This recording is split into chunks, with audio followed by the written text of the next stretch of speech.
Hey, what's up, guys? How's it going? One more time here in podcast number 3. I don't know. Podcast number 3 with NuCapital. Christian, this is Gio, and we have our super guest, John. What's up, John? How's it going today? It's going good, man. Thanks for having me down here. Of course, man. Of course. Tell us a little bit about yourself. What do you do? What do you like to do? And yeah.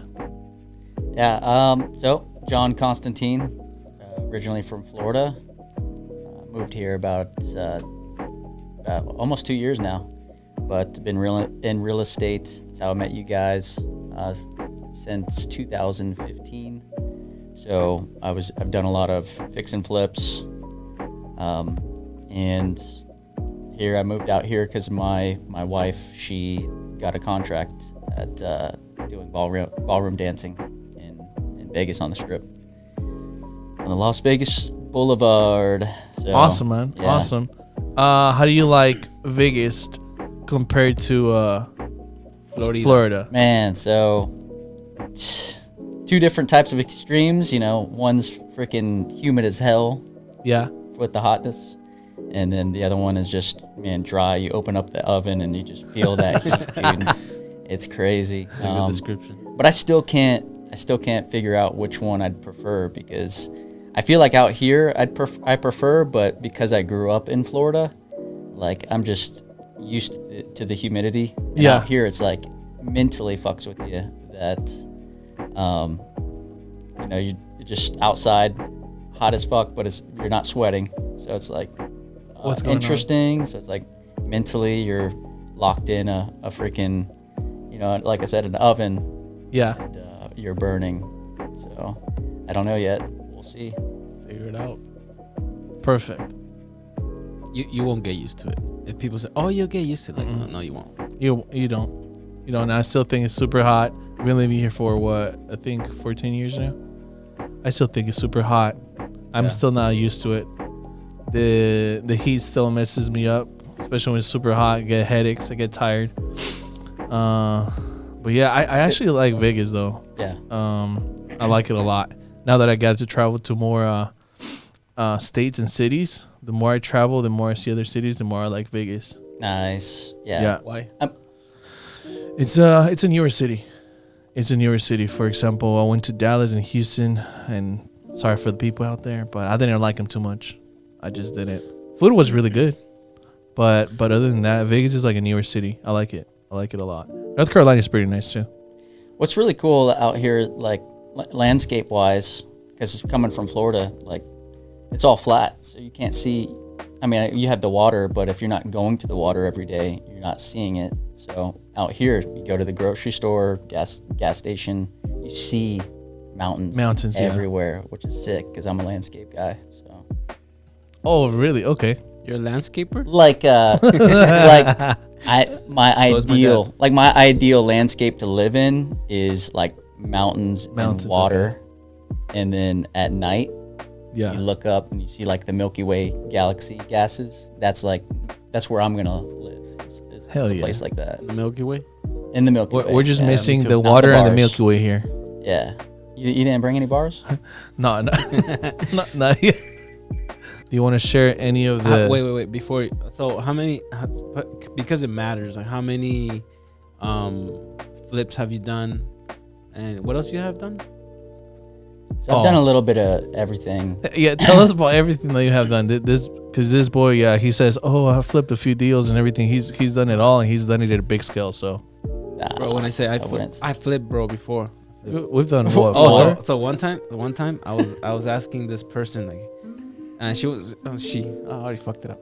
She was telling me like, hey, I'm a flipper, this and that. And it was before I got into investments. I know who it is. You probably know who we're talking about. So I told her like, I'm really interested in learning about flipping. Can you teach me this and that? And then every single conversation will happen that, I'm a flipper, blah, blah, blah, right? And then because I was an agent, and like, hey, I got this one for you. Are you interested in it?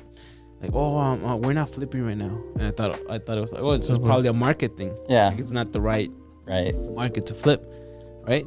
And then after maybe 6 conversations, I asked her, like, so how many, like, once I got like a little bit more experience about how to do a flip, and I asked her, hey, so how many flips have you done? Oh, 3, like 3 in, I think it was last month. I think it was in the summer when I asked her. Yeah. So I was like, oh, like 3 so far?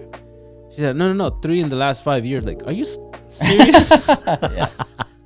And I was asking her questions like, hey, so how do I do this? How do I do that? Yeah. And like 3 in the last 5 years. So, important question: how many flips have you done? Man, so I don't even know the number, but I know. So I've done over 25. I think I'm at 27 right now. Okay. Nice. But I don't know. Experience. I was just thinking about this the other day. I was like, I should probably know that. But out of those 27, maybe a handful of them were wholesales. Majority of them were flips. And then I've done, I've renovated and had Airbnbs. I've now sold them, but and we can get into that. When Christian wants to get into that. That's one of my favorite stories from One of you. those. And then I've done seller finance where I've sold a property, fixed it, sold it, but held the note. I've done a little bit of everything, but I have not done subject to yet, and that's on my radar. You don't want to do it. Maybe we'll get into that. Yeah. Yeah, Oh we my God. talked to a lot of people that have done several subject twos. Yeah. It's not as easy as it Yeah. looks. Everything has its. You've talked to a few people that done subject to. Yeah. Like you guys haven't done subject to. Yeah, we've done. A couple, Yeah. But Yeah. like we just confirmed, like, is it only us that we're having all these issues? Okay. Yeah. But no, it's everybody. Yeah. So it all depends how you operate too. I was talking to one guy from he's a leader in North Carolina. His name is Cameron. So I was talking to him about subject twos and the risk that they carry. And it just depends how you want to work it too. So let's just say that you're never fully done with the transaction. So you might be dealing with issues like later down the road, and it just depends how you operate.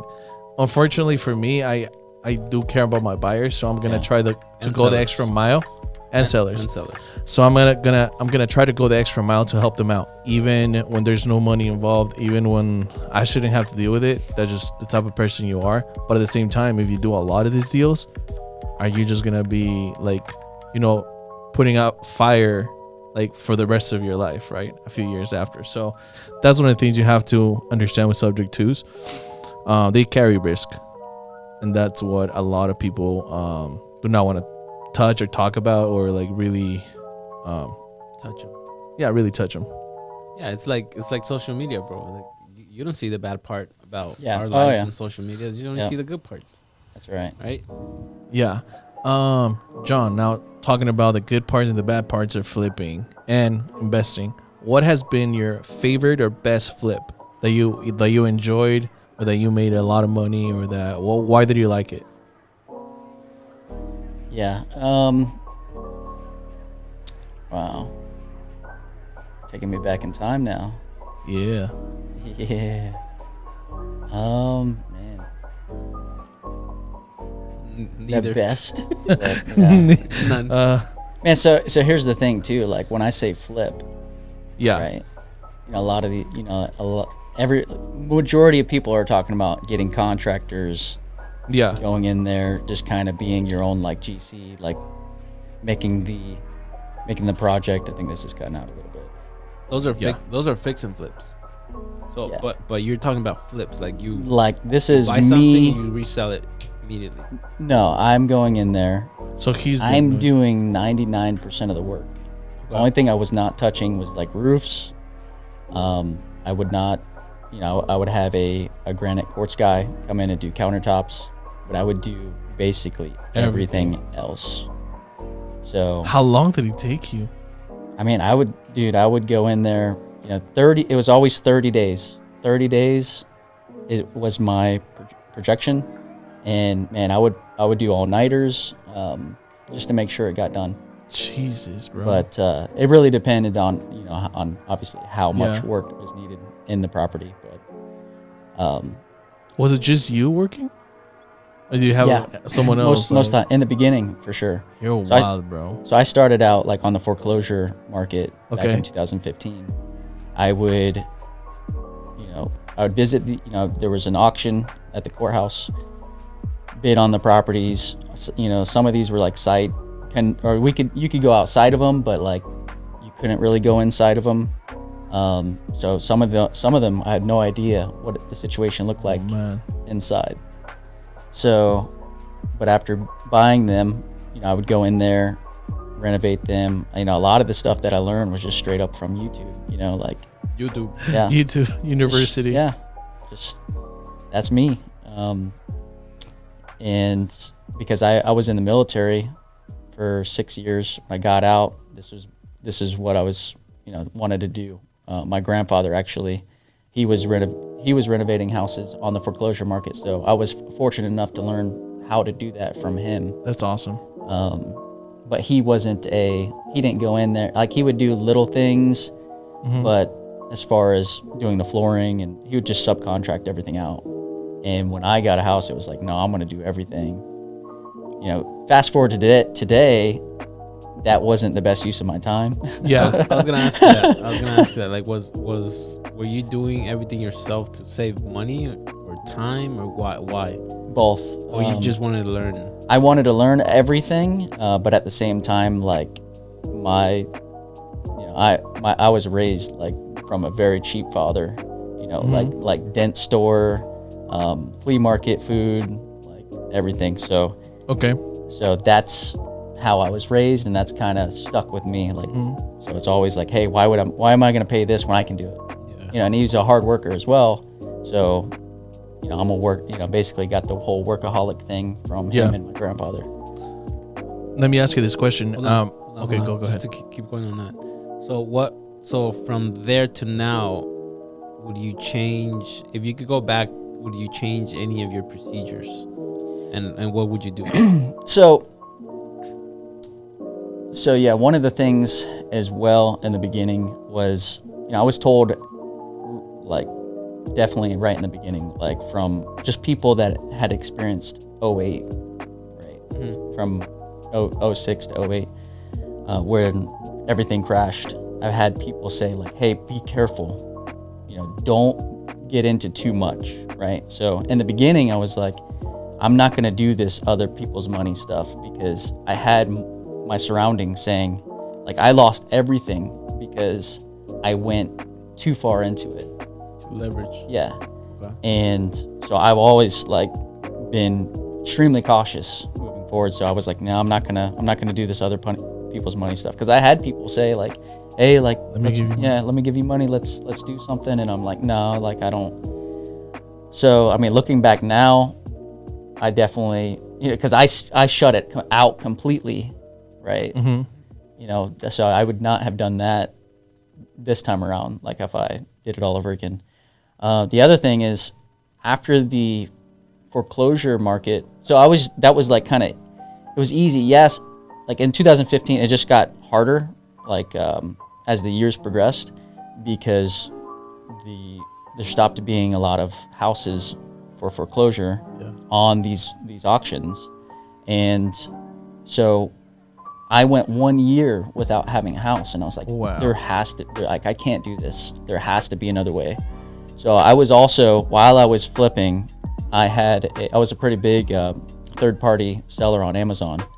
So I was like, man, I would be Amazon too, dude. Like when I say hustle and workaholic, man, I would get up 7 o'clock, go work on the house, get back, probably 10 o'clock at night, get on Amazon, work till about 2.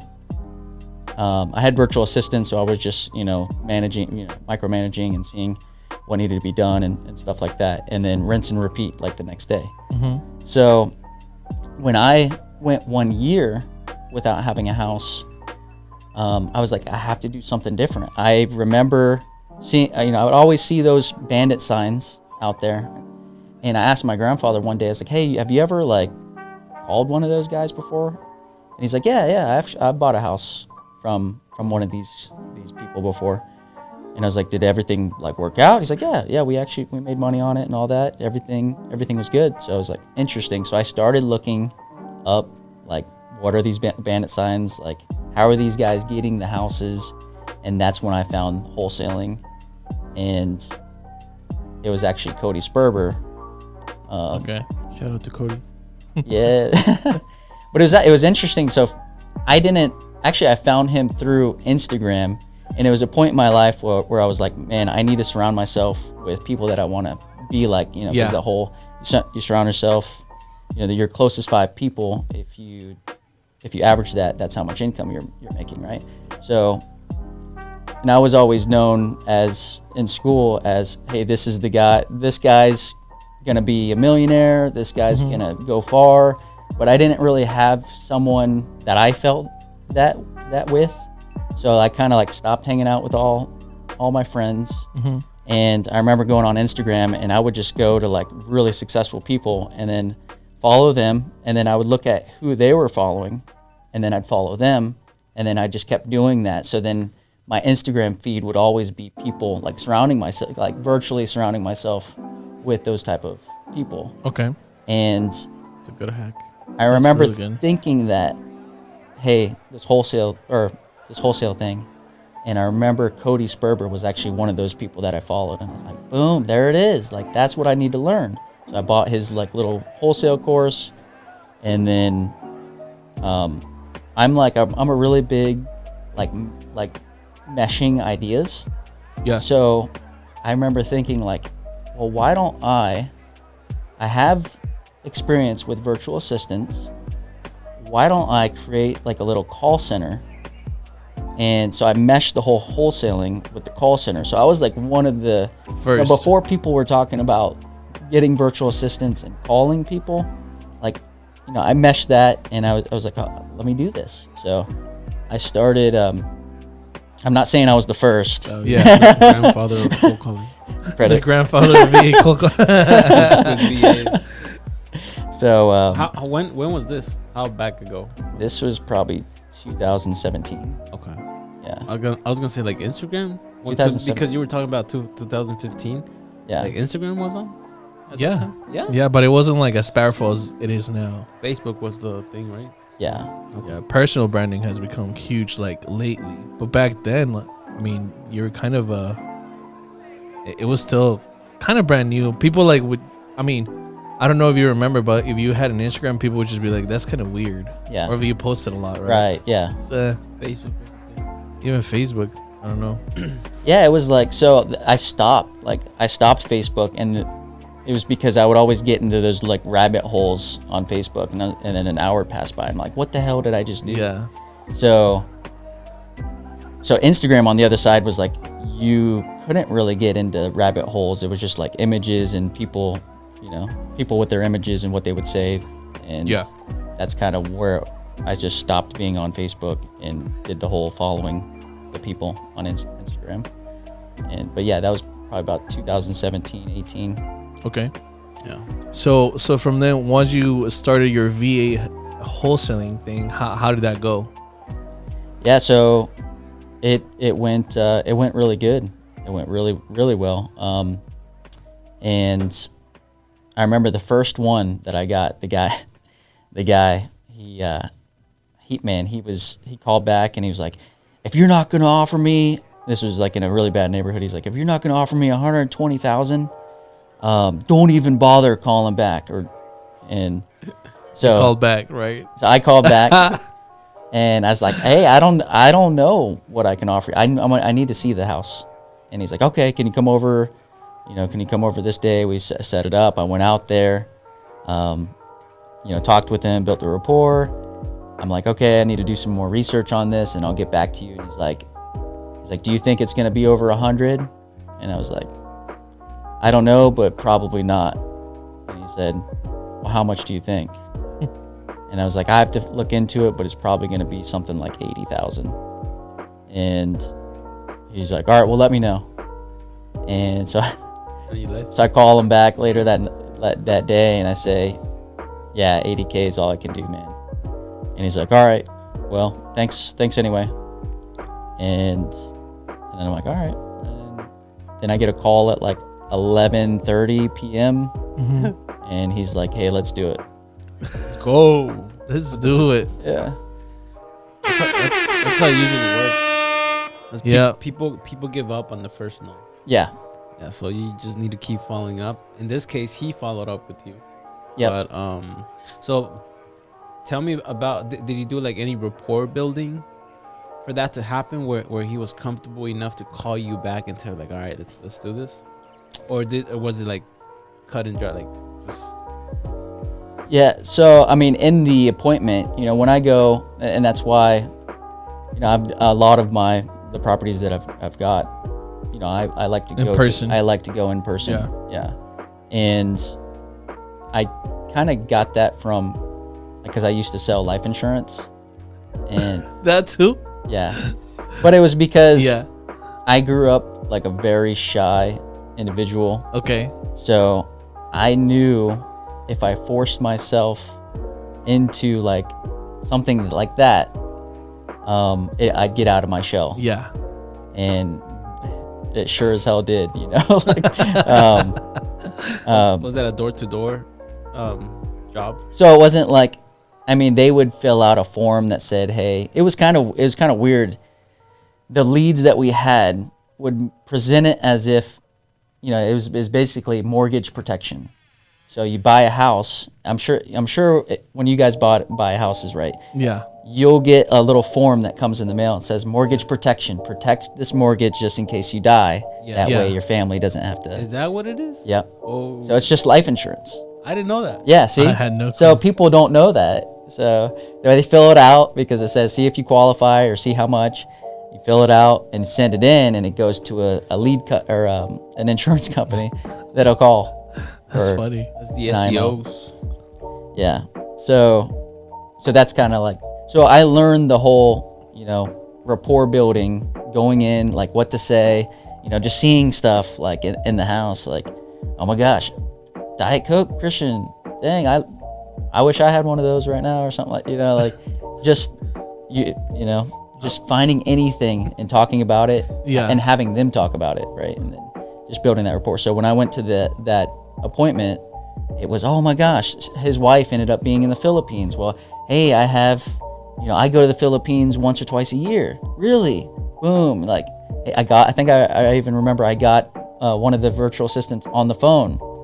And I was like, wow. hey, and they're like, oh, where are you from? And this, so it's just building rapport. Yeah. And, you know, that's what I've done, basically. But going back to, like, what I would do different is when I looked back of, you know, because I was doing the appointments, and then once I got the house, I would just go in there and do the renovations. And I partnered with my realtor to have it to where she would take over doing the appointments if I was doing the renovations. So when I look back at the numbers, my closing ratio compared to hers was extremely, like 1 out of every 5 houses I would get. Mm-hmm. And hers would be like 1 out of every 10, 15. Okay. So you're saying realtor sucks? So what I'm saying is That's exactly. That's what I I'm would have been better off getting the houses versus being in there renovating them. 100%. And I could have wholesaled them, or I could have had, you know, crews. Yeah. So Question for you. So like the mindset, I know you said you had that, like that kind of like, I don't want to call it Scam. no. You had that thing with the money, right? Like you said, like you come from a family that, you know, they're tight on money. Like, why would I pay for something? if I- Conservative on Yeah. money. So has that changed in you now, or are there still things that you're like, you know what, I'm just gonna save money and do this? Like, is this still something you carry with you, or have you like done a 180 and just completely like okay, no, I'm not gonna do this? it's definitely a lot better, but it's still there for sure. okay. And even to this day, like, it's still hard for me to be like, you know, I know I can paint the inside and outside of a house in, you know, less than a week, and that would normally cost, you know, $5,000. Yep. 5-6 grand. So it's like, oh, why don't I do it? You know, and I enjoy doing it as well. So it's like, it's still, but even at that, it's probably still not smart for me to do. Yeah. But it also comes where, like, if you find enjoyment in it, Yeah. like we spend money to pleasure. Like, for example, go to dinner or I don't know. To me, pleasure, like it comes into my mind, like my nephews and going to amusement parks. Yeah. Right. So you spend Yeah. money for that, right? So if you're getting pleasure out of it and still getting paid, it's a win-win. Yeah. Regardless of how much money you can save. Yeah. So that's how economics kind of works. Like if it's not smart if you're spending time on it unless you're enjoying it. That's when it makes sense. Yeah, and I want to say, like, for example, the other day, a pipe got clogged in one of my bathrooms, right? And then, of course, the first thing I think, like, you know what? I should fix it myself. You know, and I was about to type it on YouTube, and I was like, you know what? I always use plumbers for all the houses that I have, so why wouldn't I use this for myself? And I'm not like the handiest person ever, so it was probably gonna take me like 2 to 3 hours, and I was probably gonna do it wrong, and I was probably gonna have to hire someone after. So that's one of the things, and I was not gonna enjoy it. I bet you anything, as soon as I started like doing anything, I was like, why did I do this to myself? So, yeah. And it's always, there's always something that comes up too, because you're always like, oh no, it'll be.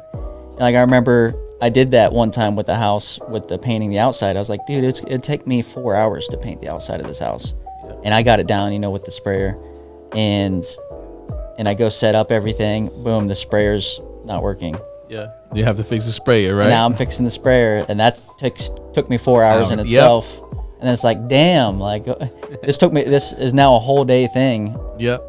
Or 2-day thing, and so it's like always something happens as well when you do that. It's like going to Home Depot to get supplies. Even though you have a list of everything that you need, you always forget something. There's always something missing, or a specialty tool or something. So there's nobody ever said, oh, I did one trip to Home Depot and got everything. No one ever said that. No. I learned my lesson too. The HOA complained about a tree that was dead, so I had to plant a tree, right? So then I'm like, you know what?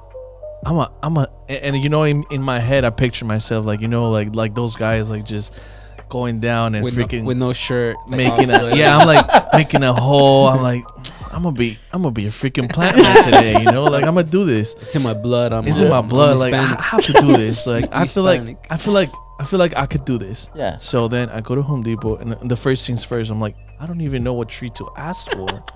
Like, so I'm asking the lady, like the lady tells me what's up. Then I'm like, okay, what tools do I need? So then, of course, like I get the gloves, and then I get every single tool that I thought I needed, right? And then I go to the place in front of my house, and then I'm like pretty much shoveling the stuff. And like, if you guys imagine right now, you guys probably think like shoveling with like a big old like shovel. No, bro, like it was like this little thing that I was using, right? So I'm like going like bro, it's like 3 hours in, and I'm just like still struggling. And then I didn't know this, but in Vegas, as soon as you pretty much dig a hole like pretty much deep enough, you start running into rocks. Oh, rocks. Straight rocks, bro. And I don't have anything to hit them to like pretty much crumble them to like pull them out. So I was like, oh my God. 4 hours into it, I'm like, I'm done, bro. So I planted the tree. It's like all outside almost, like of the thing. So I just throw like rocks, I just threw some rocks on top and stuff, and it's still alive. It's still living. But I will never ever do that again. Like and then all the time, all the money that I spent on that, I was like, Jesus Christ! I spent like $160. How much would your guy have charged me? Bro, I told him, bro, just call my guy. He charges $20. Bro, I was so mad. Man, good experience. Yeah, it was great. Great learning lesson. Yeah, but sometimes it's good to learn stuff. Like for example, the thing that goes in the sink, what's it called? Garbage disposal? The garbage disposal, yeah. Sometimes those things fail. And it's just a button. Yeah. And that's it. Yeah. Sometimes it's see just that. Yeah. So you call your guy out on that. It's like up $200. $200. I just press the button for you. Everything good down there? Yeah, I'm still trying to figure this out. And they're on the their phone on Instagram. Like, shoot. Yeah. Yeah, man. But no, yeah, I'm definitely, that is one thing looking back, like I can essentially do everything. So it's cool to say that and know that, but sometimes it could get you in trouble, like you just said, because now it could be like, oh, I can do this. I can do, instead of calling this guy out, I'll just do it. So it's really finding that balance between, like you said, if I enjoy doing it and if it's worth it for me to do something like that versus just calling somebody out and having them take care of it. Yeah, for sure. So, speaking into that, what would be the first thing you say you delegated to somebody else that you did not enjoy doing? I'll be the calls. I mean, I wanted to do the calls first, like when I was doing the virtual, bringing the virtual assistants over, and doing the marketing. It was the call. Like I wanted to delegate that immediately. So then after that, I delegated. So then I was just doing the appointment setting. So they would qualify, and then I would call to set the appointment. So then I delegated that, and then so on and so forth. And the only thing I did not delegate was the renovating the house. The hardest part. Oh my! I mean, God. I would definitely I would hire guys, to do stuff, and then, they wouldn't show up or something would go wrong. That's how it is. It'd mess something up, and then it was like, well, that's why I need to be in here doing it, So Yeah. You always give yourself reasons, right? yeah, That's hard. Yeah. That's hard to do. Delegating part of stuff. Delegating is rough. yeah, It's hard. yeah. You're giving up control as well. So that's the scariest part for everybody. Yeah. And I want to say too, like sometimes like all the work that you do is based on your decision, so you could take full ownership of that, right? Yep. So let's say if I underwrite a deal and I underwrite it wrong and then I mess up, then it's on me, right? But now if you delegate it to someone else and you fully trust that person, if you don't check the numbers, go through that deal, like I mean you're not going to blame it on the person, but you're gonna give yourself the reason, like I should have been underwriting that deal, Right. or I should have been doing that. Yeah. 100%. Pure love. I want you to talk about deals specifically. I know you had an Airbnb Yes. Yeah. in Florida, so and that one's probably one of my favorite stories just because it's so random. We used to run Airbnbs here in Vegas, and you always get cool stories or weird stories, interesting stories, but I think you have some of the best stories that I've heard with different properties. So could you tell us a little bit about that property in Florida? Yeah, so I ended up getting this is off of the marketing that I was doing with the virtual assistants. I ended up buying a house. I was going to renovate it. I was actually going to make that an Airbnb. And with my current living situation at the time, things kind of fell through. So I was like, you know what? This is a good area. It's like 10 minutes from the beach. I'm just gonna go ahead and live in it. So that's the first one that I was gonna live in and renovate it at the same time I was living in. So I went ahead, bought it, got a mortgage on that one, started living in that one, and I was at a point where I was like, man, I am chasing these people to get deals. Yeah. And I remember thinking, this was about 3 months while I was in that house. I remember thinking, I'm chasing these people to get deals. I want it to be the other way around. I want them to come to me. And I'm a real big power of thought. What you think about, you bring about, Yeah. type of guy. And I remember thinking this, and like that same week, my neighbor, I've been in the house for like three months now. Haven't met my neighbor yet on the left side of my house. And he says, he comes over and he says, hey, John, or obviously he doesn't know my name yet. Your neighbor. But yeah, he just says, hey, I'm your neighbor. We meet, introduce each other, and he says, do you know anybody that flips houses. We're thinking about selling. I was like, yeah, I do. And he's like, okay, well, do you want to give me an offer? And I was like, bam, like, dang, like that. This next week, I was just talking about somebody coming to me saying, hey, do you want to buy my house? And there he is, and I was like, okay, yeah. So I check everything out, put the offer on. He accepts. Like, he didn't want to deal with realtor. He had to move to Oregon. He didn't want to deal with stuff falling through. He didn't want to deal with any of that stuff. So ended up buying that house, and I'm like, okay, well, maybe this will be the Airbnb, because I essentially just moved into the one that I was thinking to be the Airbnb. And I'm like, it would be perfect, right next door. So I got it. Really, I mean, as is, was good enough to be on an Airbnb. So I just furnished it. I cut a gate in between the fences so I could walk through, because, of course, you guys know who managed, cleaned, and did everything for the Airbnb, right? Delegated that. No. Yep. First night, I stayed up. I pulled an all-nighter. I steamed the sheets, so there was no wrinkles in the sheets. Dude, like, thinking back now, I'm like, what the hell was I doing? So I had this Airbnb right next door. It was awesome. Like, I would do laundry in my laundromat. Yeah, my washer dryer and the Airbnb washer and dryer, so I'd get it done quicker. Oh my gosh. So one day I get a call from my neighbor, and she's across the street, and she's like, John, what are the cops doing outside your house? Is this the house you lived in or the Airbnb?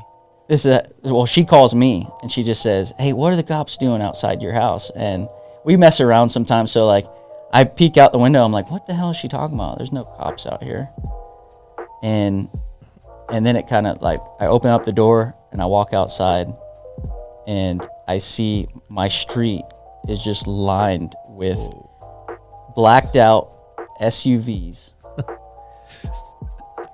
And it ended up being the DEA raided my Airbnb. Oh, wow. Because the guest was doing a drug deal, and they were following this guy, had a warrant for him and everything. And I talked to another neighbor later on in that day, and they were like, John, it was like out of the movies. Like, I was driving home and I saw them running and tackling a guy on the road. And I was like, oh my gosh. But out of the people that they got, the one that they were there to get jumped the fence in the back and actually got away. Through the gate? Yeah. Through the gate, yeah, through my gate. Oh, man. Yeah. So then at that point, I was like, Airbnb shut the listing down. No way. VRBO shut the listing down. I tried to contact both of them. They ghosted me. Like, no one would get a hold of me. I did finally get a hold of one person, and all they said was like, was police involved? I said, yes.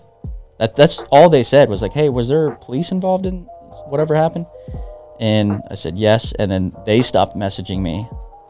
And so here I was. I have a house with a mortgage on it, and I'm not able to pay it. So it's like, we put the trust in these platforms that they can pull it at any time. Oh, yeah. Right. And I know you guys have had a similar, not a DEA situation. Yeah, not a DEA situation, but yeah.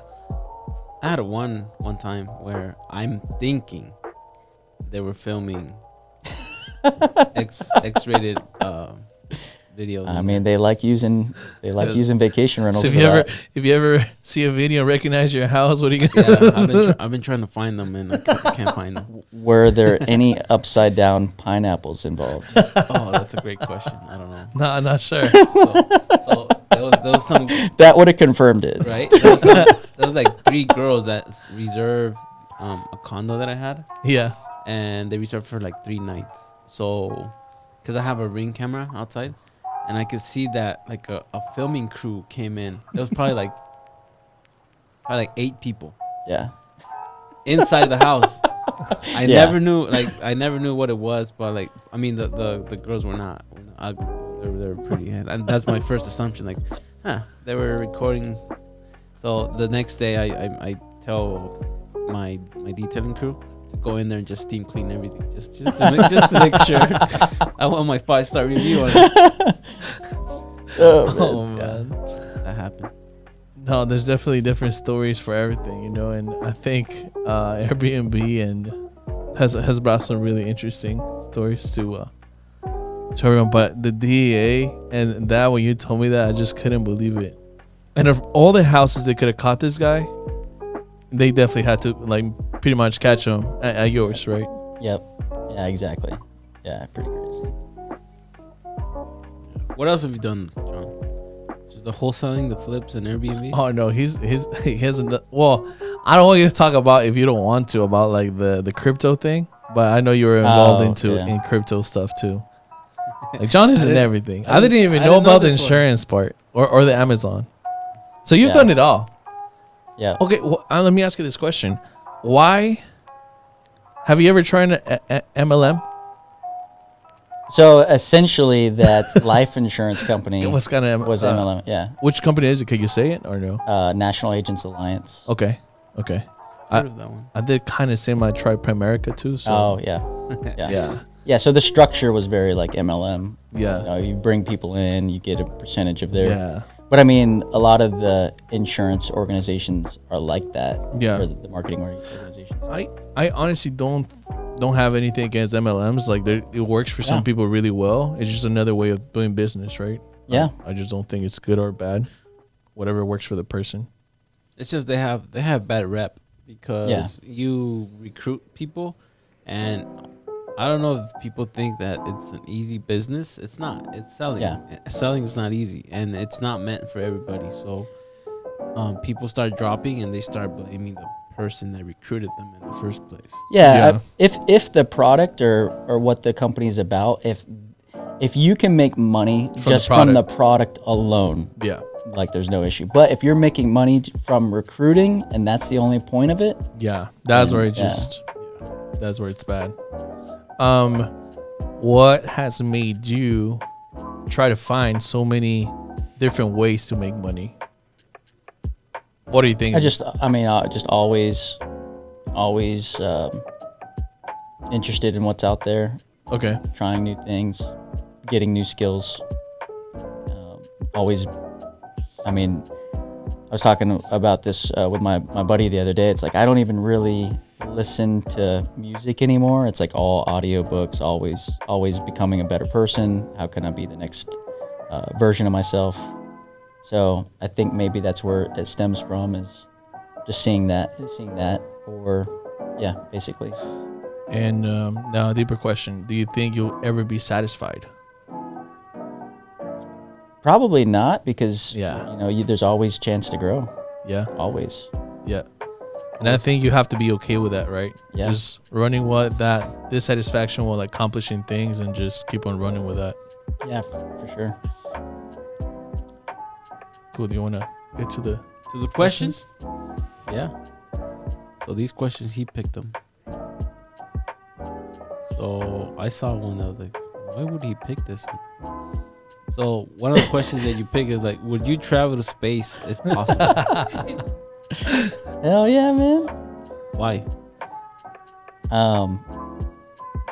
Just because, like I was saying at the beginning, my landscape with the Milky Way in the background, yeah. right? Just, I've always been infatuated with space, and how many galaxies there are out there. Like in our Milky Way galaxy, there's billions of stars, just like our sun, right? But also, there's billions of galaxies. There's more galaxies out there than there are grains of sand The beach. Yeah. on the Earth. Yeah. That is wild. Yeah. But also, like, I've definitely been doing, like, I do meditation, and I practice meditation, and a lot of the times I'll envision myself going, like, floating up from where I'm at into space, and just one, you can look back at Earth and see really how small we are. So like our problems are really not that big, Yeah. right? So whatever we're facing, like a simple phone call, like it's not. It's insignificant. Yeah. So we're putting so much energy behind that when really it's just like, you know. And then the other side of it is just to look out and see how vast the universe is, and that we're a part of something that's much larger than ourselves. That's deep, man. And I relate to that. Kind of like realizing sometimes we make big issues out of small things, right? Okay, I'm gonna get a little bit personal with this one. Yeah. And I think I've talked about it before. So there was a family issue that I was facing, and I really thought it was like big and the end of the world or whatever. There was a family issue with one of my friends, right? I didn't want to be in the middle of it, but of course I was, because I wanted everyone to be happy. I wanted everyone to like get along, right? Yeah. And I remember for a whole week I would just like, it was pretty much bugging me, it was constantly in my mind. Then I think it was on a Sunday, a drunk driver crashes into my cousin's car and he kills him, right? So he dies, and then I think a month after, I lost my first baby. So in that moment I was like, I wish I could have gone back to that week where the worst thing that was happening was like that issue that was like family and my friend issue. Yeah. So sometimes like, and that's, I think I mentioned it like last podcast, you could be living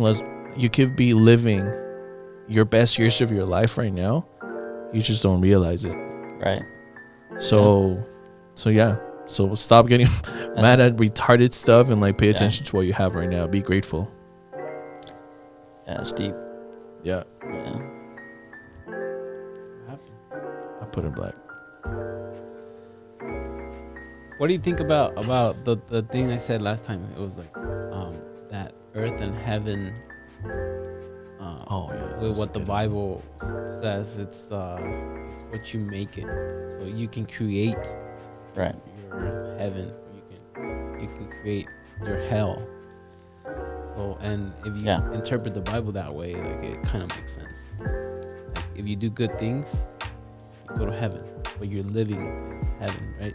Yeah. Versus you do bad things and you're gonna suffer. So you built your own hell while you're living. Yeah, two things on that.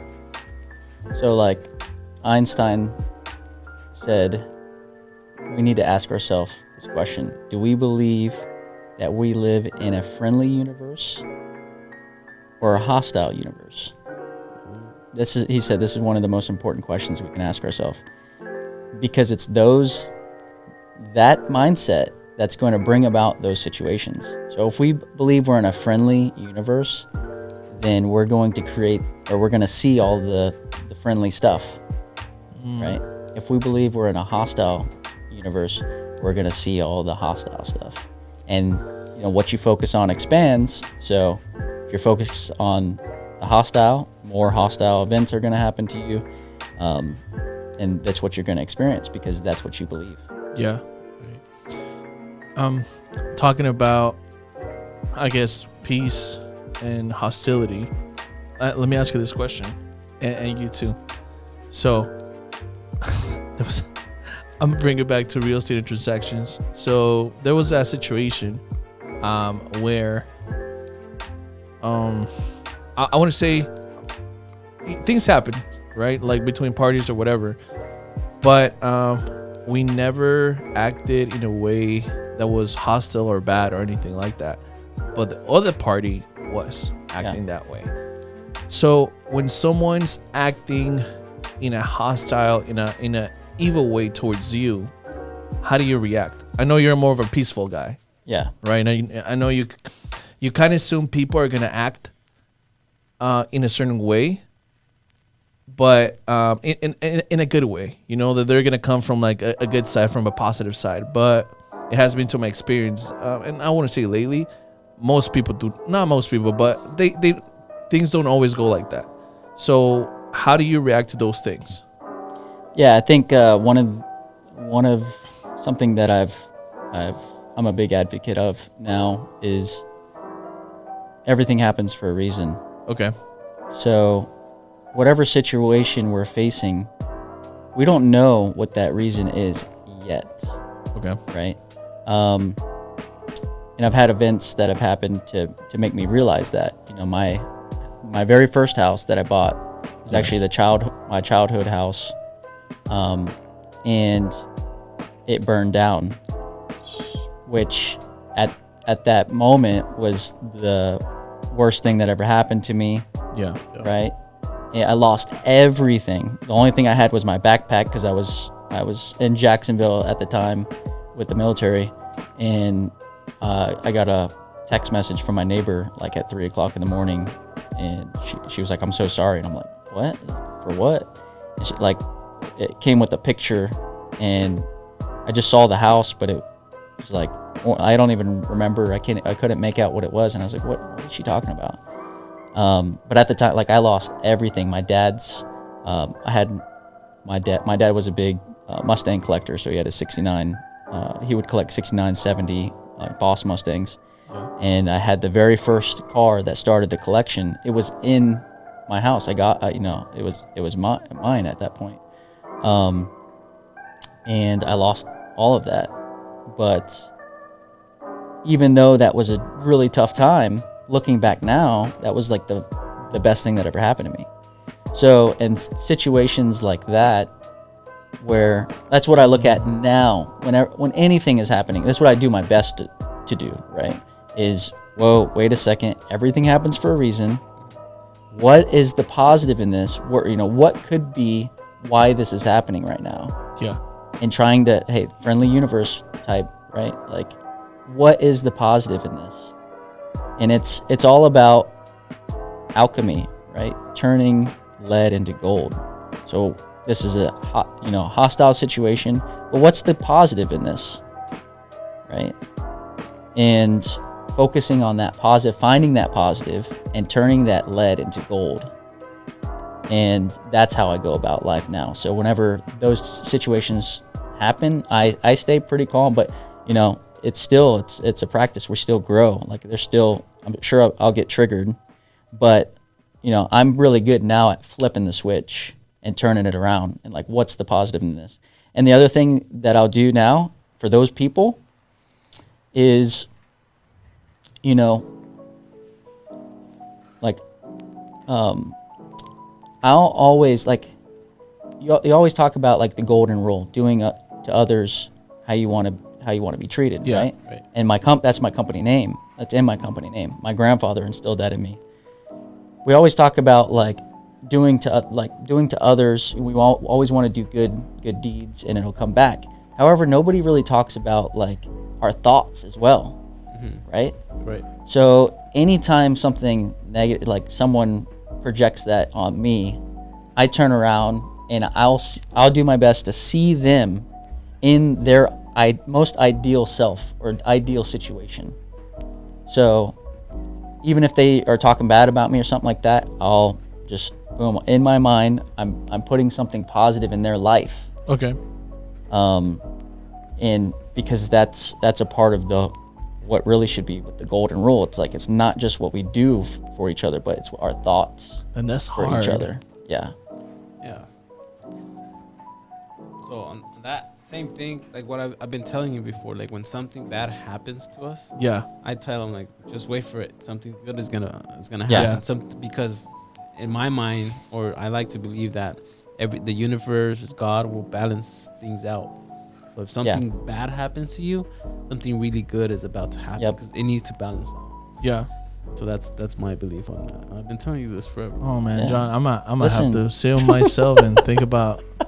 No, thank you, man. No, it's hard. It's hard because there's a lot of, I would say, negative things. Really shocking things have happened, right? So it's just like, I couldn't even imagine right now the strength it takes to like pretty much sit down, kind of feel triggered by that person, but you still find a way to see that person in a positive light. Yeah. That's yeah. One thing that I like to say now is, if you ever been in situations where it doesn't make sense, Yes. it's because what's happening behind the scenes isn't like in this sense-based reality, right? Okay. So I'll always use that as like, hey, this doesn't make sense. And it's like, boom, well, hey, there's a higher purpose, there's a higher reason of why this doesn't need to make sense. So so I would say like the second biggest thing that happened to me that at the time was like a tragedy is my relationship with a friend of mine. Yeah. We were best friends. Like we went to elementary school together. He actually, when my house burnt down, I moved in with him. Mm-hmm. And at the same time, I started doing the flipping at that point. And so I told him, like, we worked so well together as roommates that I was like, hey, why don't I, instead of just, I just bought this foreclosure house, instead of me going and living in that, why don't we just, we just stay here. We continue to be roommates, and I'll just fix and flip that. And so I did that. And I told him, if, like during the whole process, I'll get him a bigger house. We'll fix and flip his, and then, he can live in that bigger house. He can have the equity, all that. So I did that for him, and at the end of everything, I think the house that I got for him was like a $330,000 house, but I got it for him for $220,000. Mm-hmm. I didn't ask for anything. I didn't say, hey, give me money on this, right? It was just because we're good friends since elementary school, and I wanted to see him succeed. I wanted to see, and my plan eventually was for him to take that equity out and for him to start doing what I was doing. Yeah. And so he ends up getting back with his girlfriend. His girlfriend moves in, and I think a year later, he comes to me and he says, John, we think you're not contributing enough. To what? To the living expenses. Oh, and this is in the big house. Yeah, in the big house, the $330,000 house I got for $220,000. Bro, women are evil, bro. Bet you anything. So this is where I was like, okay, that's when I had that going back to the house that I was gonna make my Airbnb. I ended up going to, I was like, hey, you know what? If you guys don't feel that way, like nothing made sense. I was like, how does this make sense? I tried like all up and down. I even like presented to him all the numbers, and I said, so you're not saying I'm contributing enough? Like, look at how much like you made. Look at where you're sitting at. Yeah. And it still was just like, to him, it was like, you're still not contributing enough. And I'm like, it did not make sense at all. Yeah. But that was the second best thing for me, because after that point, like I started going, like I had so many houses at one time, like I had to go out and I had to use other people's money. Yes. And it put me in a situation where I had to do things. And now with everything that I learned from that experience, it makes me who I am now today, and the tools that I have now today. Because if I would have kept living in kind of like a, being too cautious, being extremely conservative, like too much, like, so what that created for me was like, that's the second biggest thing. And now we're cool now, because I went to his wedding and basically same girlfriend. But basically, because I know that, and I don't fault him for that. Even to this day, I don't even know if he probably still feels that, but it didn't make sense at the time. And I know that when things don't make sense, you don't have to make the sense of it. You just know that something is following, like Gio was saying, that is going to be the reasoning for it. That's everything huge. happens for a reason. Shout out to that friend and the girlfriend. That's huge, man. That's love you. Oh man. Yeah, it gave me a lot to think about today, man. I never thought about it though, like that, where things don't make sense. Yeah, it never came. It was never in my equation. Like, all right, this is gonna happen because of that. Yeah. So that's always my new trigger is like, man, this isn't making sense. Well, boom, there's a higher reason. Oh, awesome! I'm excited to see what that higher reason is. And, and you know what? That makes, I'm gonna say it makes a lot more sense, just because there's been situations or things that you see or that you're into, and you're just like, this doesn't make any type of sense whatsoever. But like you said, is something bigger coming. Yeah, you always look back, and it's always best to like, you have these little like I call them faith builders, like events that happen in your life like that. And you look back at them now and you're like, oh, that had to happen because of this. That happened because of this. And then once you like establish those faith builders, now it's going to help you in your next situation to be like, wow, this is happening. This has to happen for me to get to that next level. I don't know what that next level is yet, but this is what's going to get me there. Yeah. And, you know, even, you know, Steve Jobs in his commencement speech, he talks about, you're into, like, you always, like, you'll connect the dots later. Like, follow your intuition and what you want to do. You look back and you'll connect the dots later. Okay. Got it. So how does that apply into your business? So, I mean, it's... Do you even consider it, or just let it happen? It's like, whatever happens, is going to happen. Yeah, I mean, just in those like if situations like that or something doesn't go your way, right? That's where my mind goes immediately. It's like, hey, this happens. This is happening for a reason. I'm gonna find out what it is. I might not know yet. Just, you know, Patience. Yeah. Patience grows helper. And then you could say the good. Do you track these events, for example, just to reference them back? I need to. I mean, the big ones though, I do my best. Like I was saying, with having those faith builders, like thinking about them from time to time, and stacking them to where like, boom, this actually is true. This actually does happen because this, and this. So having that stack will help you, because in the beginning it's not easy, because you'll always go back to the old self. But if you can create like a mental switch in your mind to go immediately to, boom, no, those events. Remember those events? Remember, I was kind of feeling this on those in the beginning of these situations, and look what happened. Yeah. Shizzle. That's big. With the Super out of time, but Dang. I'm gonna give it to you. He's lacking on the sound effects. Man. Yeah, so what's the goal for this year? Man.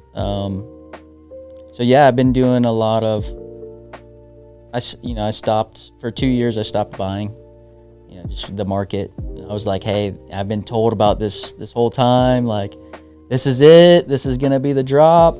And nope, it just went the other way. Right. Yeah. And we thought that too. It probably should have been naturally, it probably should have been, but with the things that were done, it was kind of artificially created. That's one of the things that did not make sense. Yep. And we learned from that. So I stopped, but I started doing I was really good at marketing and getting the houses. So I started doing the SEOs. I started doing search engine optimization and getting leads for small businesses.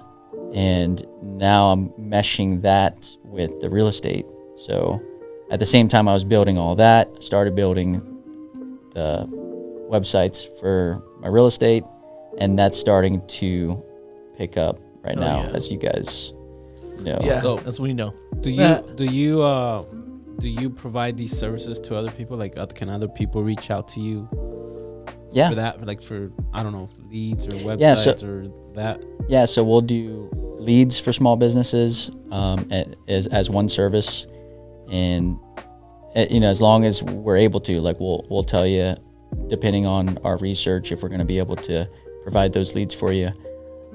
And then the other one is building a website and doing search and engine optimization.